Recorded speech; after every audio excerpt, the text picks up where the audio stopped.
बिस्मिल्लाहिर्रहमानिर्रहीम वन्नज्मि इज़ा हवा मा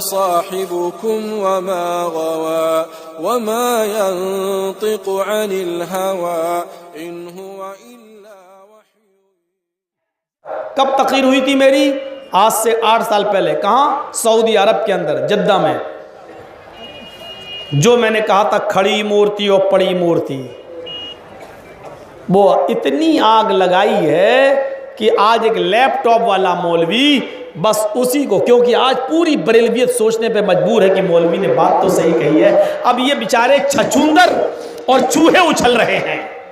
गलत, मौलवी जर्जीस ने मजार को मूर्ति कह दिया, कब्र को मूर्ति कह दिया। क्या मौलवी जर्जीस का बाप कब्र में जब दफन होगा, मर जाएगा, तो क्या मौलवी जर्जीस अपने बाप की कब्र को मूर्ति कहेगा? और सुन लो, ये केस चल चुका है मेरे ऊपर।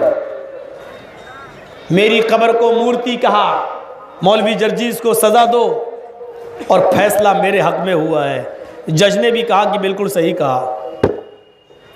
हिंदू जज को अकल आ गई, मुसलमान को अकल नहीं आ रही है। और जज ने जब हमसे पूछा कि आपने कब्र को मूर्ति क्यों कहा, आपने क्यों किसी की दिल की भावनाओं को भड़काया, तो मैंने कहा साहब इसमें भड़काने की क्या बात है। मैंने तो कब्र को मूर्ति नहीं कहा, मैंने कहा हिंदू खड़ी मूर्ति की पूजा करता है, मुसलमान पड़ी मूर्ति की करता है, मैंने ये कहा साहब। तो फिर उसका वकील कहता है देखो कब्र को पड़ी मूर्ति कहा। मैंने कहा काम तो एक ही हो रहा है ना जज साहब।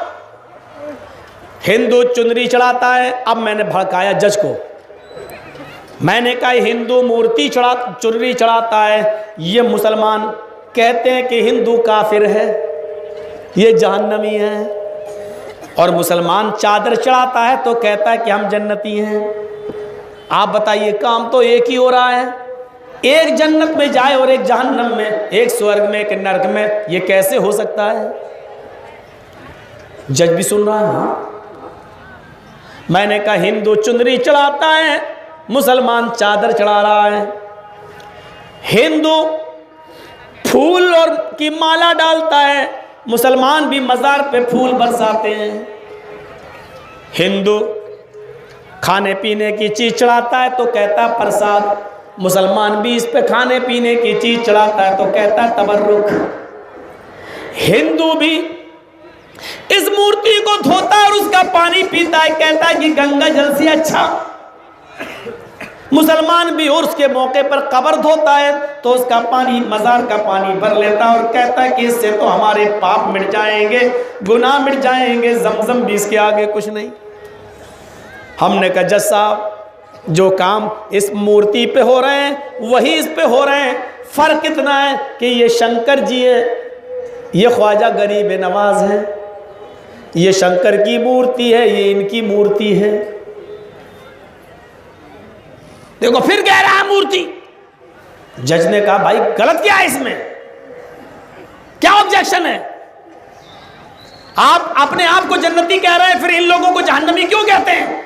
मैंने कहा साहब हमने किसी की भावनाओं को ठेस नहीं पहुंचाया जज साहब। हमने सिर्फ इतना कहा अगर भारत का ये 20 करोड़ मुसलमान चादर चढ़ाने के बाद, अगर चादर चढ़ाने के बाद, तबर्रुक खाने के बाद और कब्र धोकर उसका पानी पीने के बाद अगर ये जन्नत में चला गया, भारत का ये 20 करोड़ मुसलमान ये सारे काम करने के बाद अगर जन्नत में चला गया, तो भारत का 60 करोड़ हिंदू भी एक एक करके जन्नत में चला जाएगा। मैंने ये बात कही जो इनको बुरी लगती है।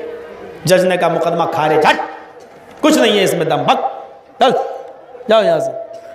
और जानते वो अपने नबियों की कब्रों को सजदा कर रहे हैं, तो अल्लाह के रसूल ने क्या कहा था? आए अल्लाह, आए अल्लाह की लानत हो अल्लाह की यहूद और नसारा पर, जिन्होंने अपने अपने नबियों की कब्रों को सजदा गाह बना लिया। और अपनी कब्र के बारे में क्या कहा था? अल्लाहुम्मा ला तजअल कब्री वसन युअबद, आए अल्लाह मेरे मरने के बाद मेरी कब्र को बुत मत बना देना।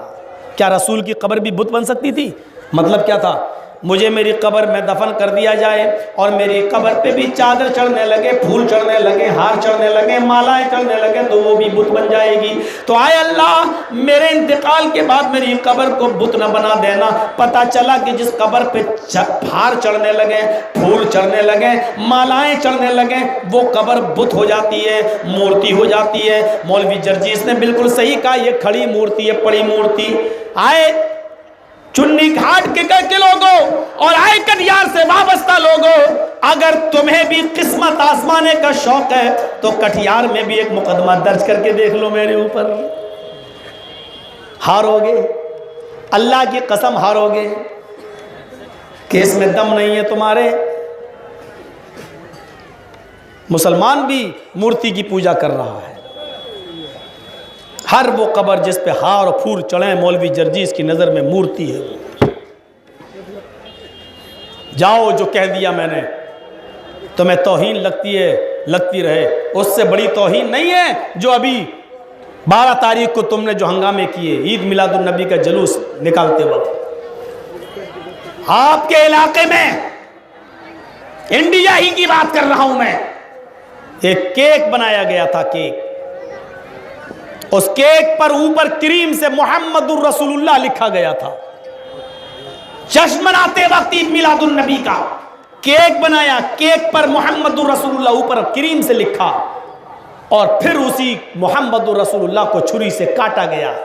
मोहम्मद की मीम को काटा, खिलाया, खाओ। हे को काटा, खिलाओ। फिर मीम को काटा, फिर दाल को काटा, फिर रे को काटा, फिर सीन को काटा, फिर वाव को काटा, फिर लाल को काटा, फिर अलिफ को काटा, फिर लाम को काटा, फिर लाम को काटा, फिर अलिफ को काटा, फिर हे को। ऐसे गोश्ते गए और एक एक लफ्ज काट काट के हैप्पी बर्थडे या रसूलुल्लाह कह के खिलाते गए। हाय भारत के कट्टर बरेलवियों, जाओ, मैं नाम लेके कहता हूं, टंके की चोट पे कहता हूं, तुम्हें बुरा लगता है, लगेगा बुरा, क्योंकि मैं होम्योपैथिक से इलाज नहीं कर रहा हूं, ऑपरेशन कर रहा हूं तुम्हारा। सुन करके नहीं, हालत होश में कर रहा हूं ताकि तकलीफ का एहसास हो। मैं चाहता हूं कि तुम्हें इस बात का एहसास हो कि तुमने किस शख्सियत की तौहीन की, मोहम्मदुर रसूलुल्लाह की। एक एक लफ्ज काट काट के खिला रहे हो, हैप्पी बर्थडे। सुलह हुदैबिया के मौके पर जब सुहैल ने कहा था कि रसूलुल्लाह का लफ्ज काटिए, मैं कबूल नहीं करता, आपको अल्लाह का रसूल मैं मानता ही नहीं, अगर रसूल मान लूँ तो फिर झगड़ा किस बात का है। अल्लाह के नबी ने अली से कहा था, अय अली, रसूलुल्लाह का लफ्ज काट दो। हज़रत अली ने मना कर दिया था, अय अल्लाह के नबी, ये काम मुझसे मत कराइए। अय अल्लाह के नबी, अल्लाह ने आपको रसूल बनाकर भेजा है, हमारे अंदर इतनी ताकत नहीं है, हमारे अंदर इतनी जुर्रत नहीं है कि मैं उस लफ्ज़ को काट सकूं जिसको अल्लाह ने आपको रसूल बनाकर भेजा, जो हक हो उसको मैं काट नहीं सकता। अल्लाह के नबी, मुझसे मत कटवाइए। अल्लाह के नबी के सामने हज़रत अली रोने लगे। आपने वो कलम खुद ले लिया और कहा, अली मुझे बताओ। तब आपने खुद अपने हाथ से काटा था।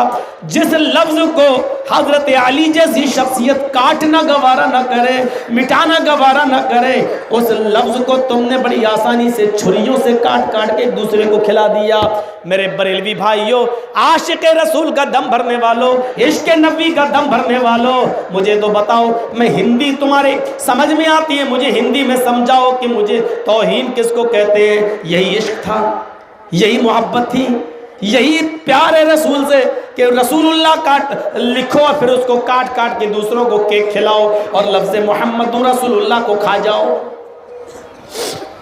यही एक हिंदुओं को भी अकल नहीं आ रही, बेचारे मुसलमान भी अंधे हो गए। एक बात, एक मिसाल ज़रा मैं समझाता हूँ आपको। बिल्ली के सामने अगर चूहा आ जाए तो बिल्ली उस पर हमला करती है कि नहीं करती है?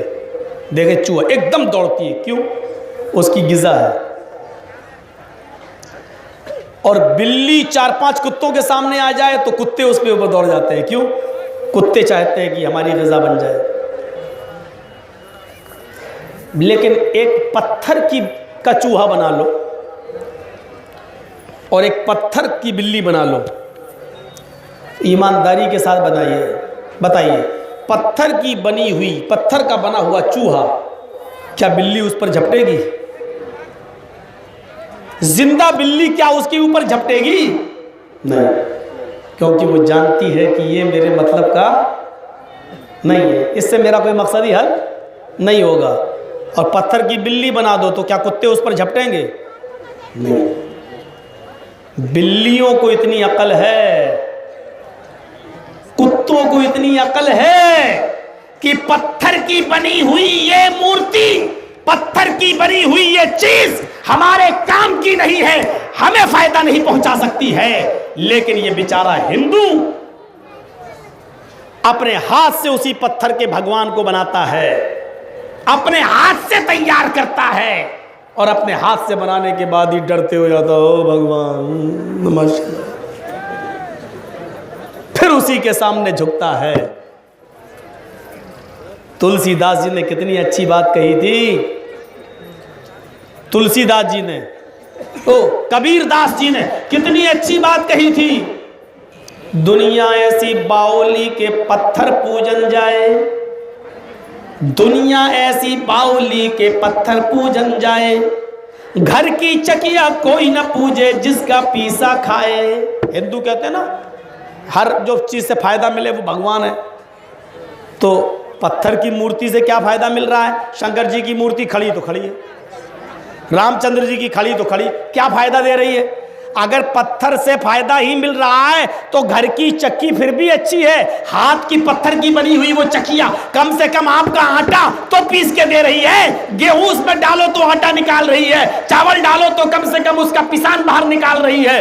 तो कबीरदास जी कितनी बड़ी बात कह गए कि दुनिया ऐसी बाउली के पत्थर पूजन जाए, यानी पत्थर से समझ रही कि भगवान है। और अगर पत्थर में ही फायदा है तो घर की चक्किया से जो फायदा है उसको कोई नहीं पूछता है। अगर पूछता ही है तो घर की चक्की को पूजो, पत्थर की जो कम से कम आटा बना रही है, गेहूं को और चावल का पिसान। दुनिया ऐसी बाउली के पत्थर पूजन जाए, घर की चक्किया कोई न पूजे जिसका पीसा खाए। मेरे भाइयों, कबीरदास जी भी इतनी बड़ी बात कह गए, लेकिन हिंदू कबीरदास को अपना मानते हुए भी उनकी ये बात नहीं मानते। कहते हैं आस्था है। ये आस्था बड़ी अजीब चीज है। आस्था है, आस्था मतलब चला आ रहा बाप दादा के जमाने से, दलील नहीं है, चला आ रहा, ये होती आस्था, अंधी आस्था। चला आ रहा बाप दादा के जमाने से, ये 100 पढ़े लिखों को मैं समझा लूंगा, लेकिन एक जाहिल को नहीं समझा पाऊंगा। हकीकत है भाई, पढ़े लिखों से सवाल करो आसमान में कितने सितारे हैं, वो कहेगा पागल हो यार, हक। दूसरे पीएचडी से पूछो कितने सितारे हैं, हक, पागल कहें। और एक जाहिल से पूछो कितने सितारे हैं, वो कहेगा 5 लाख। हैं कैसे? नहीं मानता, गिन के आ चल। उसको कौन समझाएगा? जाहिल से सवाल करो आसमान में कितने सितारे, कहेगा 5 लाख। हट, तुम कैसे? मैं कह रहा हूं ना, नहीं है, नहीं है तो गिन के आ, सीधा सा जवाब। यह सूरत हाल है, कौन समझाए? जिस तरह ये हमारे हिंदू भाई अपने हाथ से मूर्ति बनाते हैं, फिर उसी के सामने झुकते हैं। हमारे मुसलमान भाइयों को भी इबरत हासिल करना चाहिए। अपने हाथ से मुर्दे को नहलाते हो, और मुर्दा कहना बेकार है, अपने हाथ से बाबा को नहलाते हो, अपने हाथ से कफन पहनाते हो। वो जो तुम्हारा मोहताज हो गया मरने के बाद, जो अपने हाथ से गुस्ल नहीं कर सकता है, जो अपने हाथ से कफन नहीं पहन सकता है, जो अपने हाथ से चारपाई पे नहीं चढ़ सकता है, जो अपने हाथ से उठ नहीं सकता, अपने आप से कब्र में जा नहीं सकता, जो चारपाई पर अपने आप लेट नहीं सकता, जो तुम्हारे 4 आदमियों के कांधे का मोहताज है, फिर कब्र में अब तुम्हारे बिना उतर नहीं सकता, उतारने के बाद मिट्टी भी तुम्हारे बिना नहीं दी जा सकती है। सब कुछ करने के बाद दुआ भी उसके लिए कर रहे हो कि अल्लाह मरने वाले के गुनाहों को माफ फरमा दे। जो मरने के बाद तुम्हारी दुआओं का मोहताज हो, फिर फौरन दूसरे और तीसरे दिन वो बेटा बेटी देने की क्षमता और ताकत उसके अंदर कहां से आ जाती है? आए भारत के बरेलवियों, मुझे बताओ, मुझे हिंदी में समझाओ, जो तुम्हारा इतना बड़ा मोहताज था, फिर वो कैसे तुम्हें बेटा और बेटी देने पे पे कादिर हो गया, फिर वो कैसे तुम्हें बेटा और बेटी देने पर कुदरत रखने वाला बन गया। जिस तरीके से हिंदू भाई हमने मिसाल दी है, कुत्ते और बिल्लियों में फिर भी अकल है, वो पत्थर की मूर्तियों पर हमले नहीं करते क्योंकि वो जानती है कि ये हमारे काम के नहीं है, वो जिंदा का शिकार करते हैं। मेरे हिंदू भाइयों, तुम गौर करो कि पत्थर की मूर्ति अगर तुम्हारे यहाँ जायज होती उसकी पूजा, तो पूजा करते वक्त आंख बंद करने का ऑर्डर ना होता। तुम्हारी किताबें कहती हैं एक पंडित उठ के बता दे, पूरे भारत के सारे पंडितों को चैलेंज देता हूं, एक पंडित मुझे बता दे कि मूर्ति पूजा वेदों के कौन सी अध्याय में आई है, कौन से मंत्र में आई है, कौन से श्लोक में आई है, और हमसे ले ले, हमसे दलील ले ले कि मूर्ति पूजा का खंडन किया वेदों ने। न तस्य प्रतिमास, उस ईश्वर की कोई प्रतिमा नहीं है, उस ईश्वर की कोई मूर्ति नहीं है, उसका कोई स्टेच्यू नहीं है।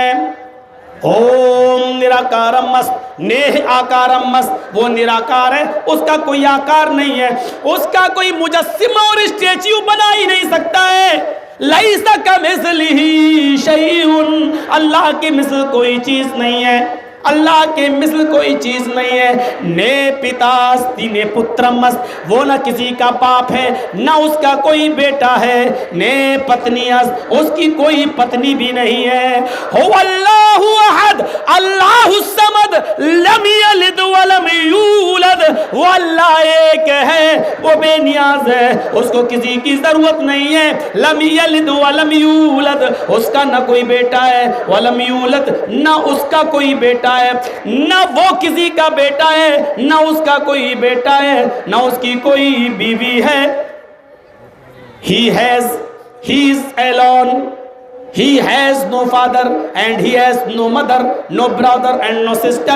वो अल्लाह अकेला है, उसका ना कोई बाप है, ना माँ है, ना भाई है, ना बहन है। बाइबल भी यही कह रही है, उसका and he has no wife, और उसकी कोई पत्नी और उसकी कोई बीवी भी नहीं है। आई ईसाइयों, ये किताब तुम्हारी है और कह रही है, इसके बावजूद तुम ईसा को अल्लाह का बेटा कहते हो, इसके बावजूद तुम सन ऑफ गॉड कहते हो। मुझे बताओ तो सही, कहां चले गए? अल्लाह वो है जो सर्वोपरि है और सर्वशक्तिमान है, क्रिएटर ऑफ यूनिवर्स है। उस अल्लाह की इबादत करो जो शादी के बाद बेटा बेटी पैदा करने पे कादिर है। तो मियाँ और बीवी शादी से पहले, निकाह से पहले भी वो बेटा और बेटी देने पे कादिर है। वो हजरत आदम और हव्वा को, आदम को बगैर बाप के और बगैर माँ के पैदा करने पर कादिर है, तो हजरत हव्वा को आदम की पिसली से बनाने पर कादिर है। वो अल्लाह हमें और आपको माँ बाप के बगैर नहीं देता है, माँ बाप की जरूरत पड़ती है तब हम आप वजूद में आते हैं। लेकिन वो अल्लाह इस बात पर भी कादिर है कि जब ईसा को पैदा करना चाहा तो उनको बगैर बाप के पैदा करके दिखा दिया। मरियम के पेट से, मरियम के शौहर के बिना मरियम को बेटा दे दिया। वो इस बात पर भी कादिर है, मांगो उससे, उससे दामन उसके सामने फैलाओ जो हर चीज पर कादिर है। उससे नहीं मांगा जाता है जो जिंदगी में कभी भी कभी किसी के सामने मोहताज रहा हो। यही तौहीद है। और रिसालत का भी सही तसव्वुर अगर पेश किया है तो इस्लाम ही पेश कर सका है। दुनिया के अंदर सारे लोगों ने तो भगवान मान लिया।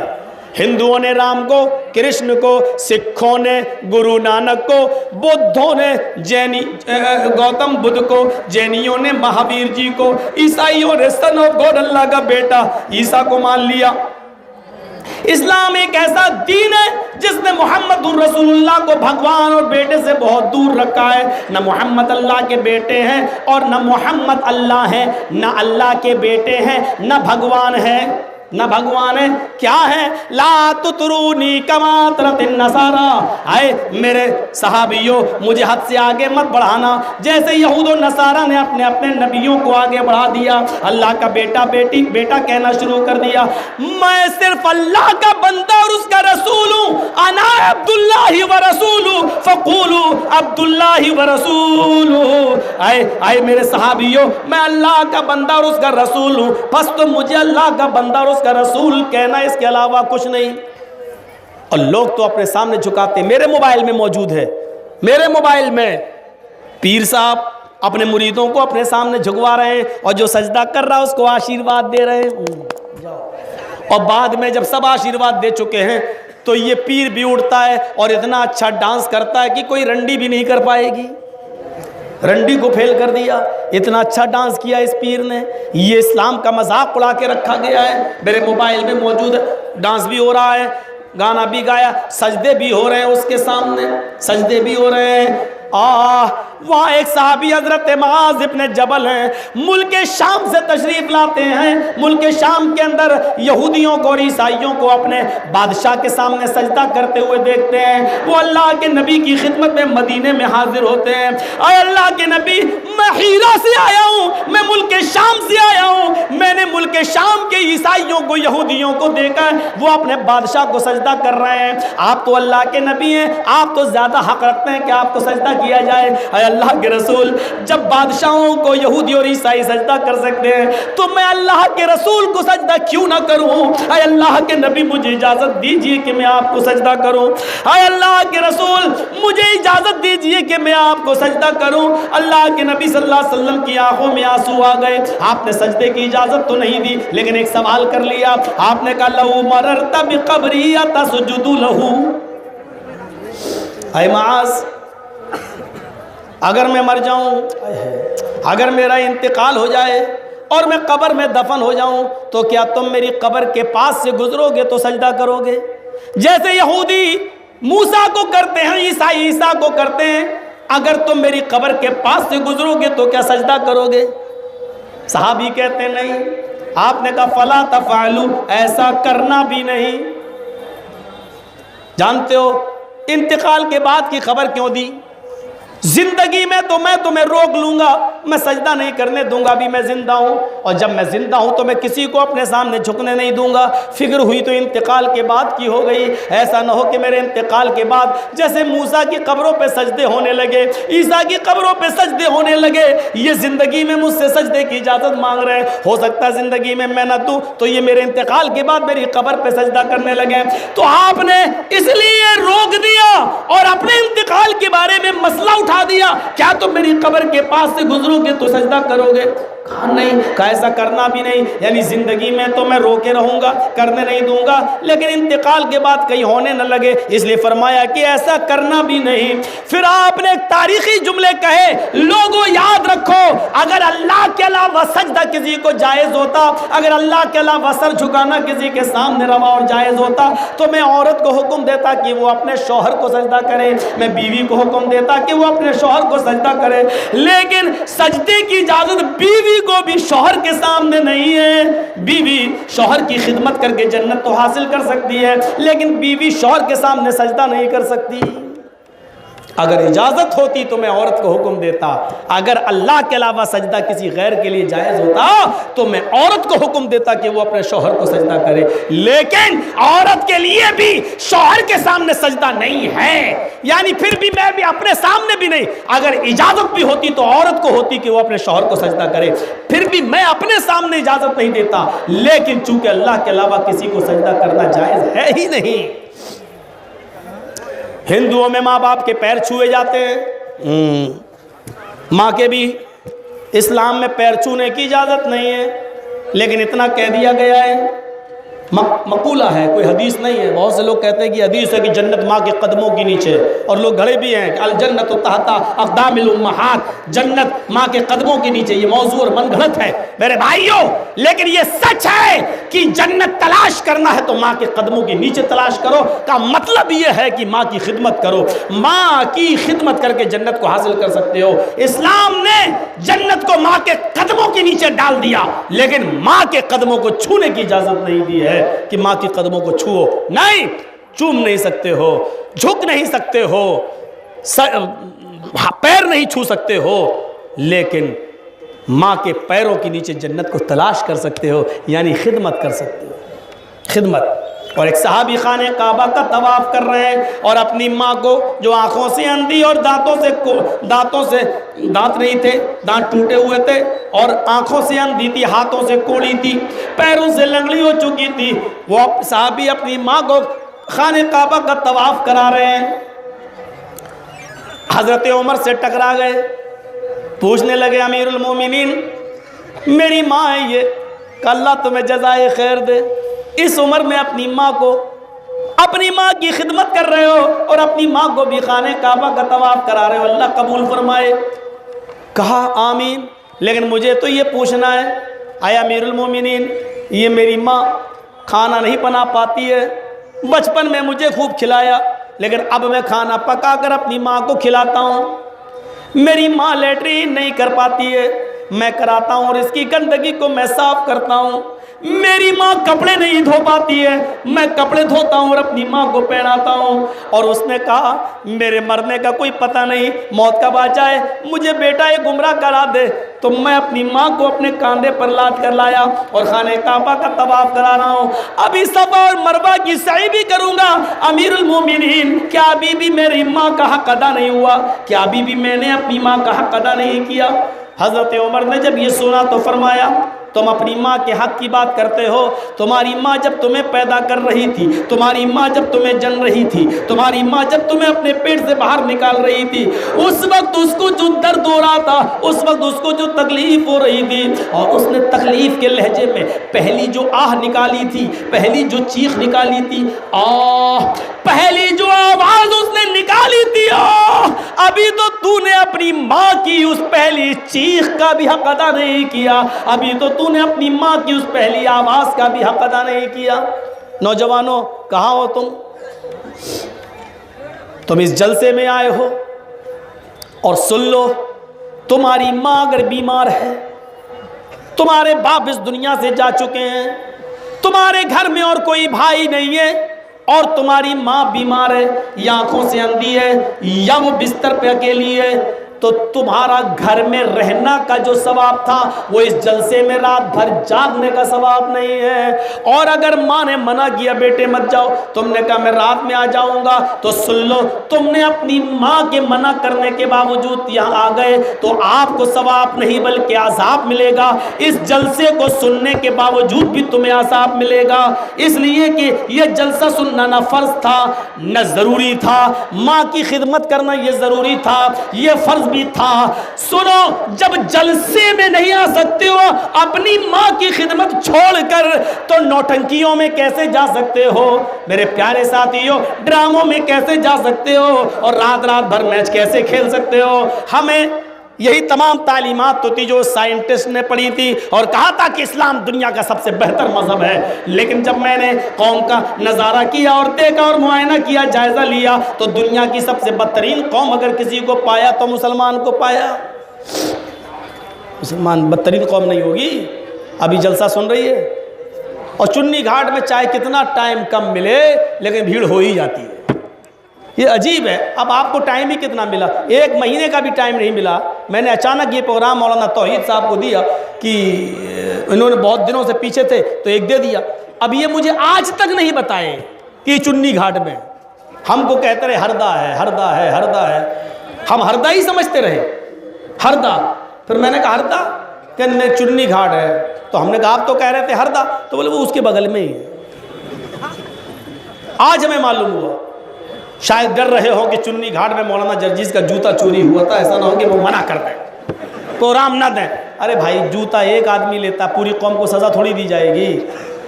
जूते कोई सिर्फ जलसों में थोड़ी चोरी होते हैं, ईद की नमाज़ पढ़ने जाओ तो चोरी हो जाते हैं, मस्जिद में जाओ तो चोरी हो जाते हैं। इसके लिए थोड़ी कहा जाएगा कि पूरा चुन्नी घाट चोर है, नाउज़ुबिल्लाह। और वो बेचारा पता नहीं मेरा ही क्यों ले गया, उसने सोचा होगा मौलवी जर्जीस का जूता पहन लो तो जन्नती हो जाऊँगा, लेकिन उसको कितना काटा होगा मेरा जूता ये तो वही जानता होगा। लेकिन बेचारा बता नहीं पा रहा है कि बताएंगे तो पोल खुल जाएगी, मैं ही चोर था। ये सब बातें निकालो। कुरान और हदीस ये नहीं सिखाती है कि हम किसी गांव से दुश्मनी मोल लें।